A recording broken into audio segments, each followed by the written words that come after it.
Okay, so assessing deep tendon reflexes, you want to assess one location on the lower extremities and at least one location on the upper extremities. The easiest one on the lower extremities is the patellar. We're going to lift the leg up off the bed and make sure the patient is dead weight, that she's not helping you. So you sometimes have to coach them, let your leg fall and let me do the work. You're going to feel just under the kneecap. There's a tendon there, and when you assess the reflex, you want to angle up under the kneecap. And we're going to use the flat side of our reflex hammer. And so I would call that a +2. She's got a good reflex there. We're going to switch sides. Dead weight, under the kneecap, +2.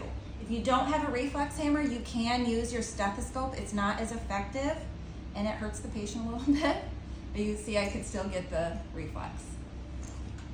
Okay, so my favorite upper extremity is the brachial.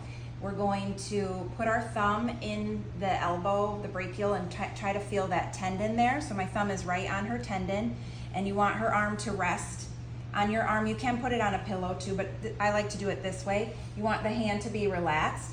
All the upper extremities, you always use the pointy end of the reflex hammer, and you assess on your thumb. Don't ever tap the patient.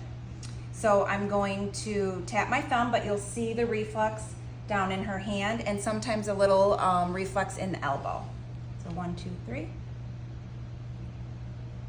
1, 2, 3. So it's a smaller reflex than the patellar. So I would call this a +2. It's a very small movement.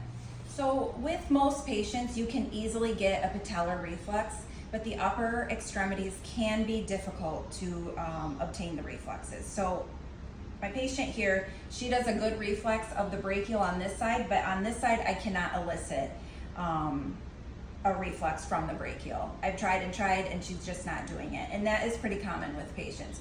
So on this side I can elicit the bicep reflex, and funny enough, that arm won't give me a bicep reflex. So I'm gonna have the patient sit up. If your patient can't sit up, you could sit the edge of the bed up, because you want to get their arm and you want it to be dead weight. So you want it kind of in this 90 degree angle. And just behind her elbow here, usually on the inside towards the front of the body, we're going to, again, put our thumb on that tendon. Like I said before, all upper extremities, you're always going to use the pointer of your reflex hammer. So we're going to see the reflex here. So I'm going to tap my thumb. There it was. Also small movements. The upper extremities are always small movements. I would call that a +2.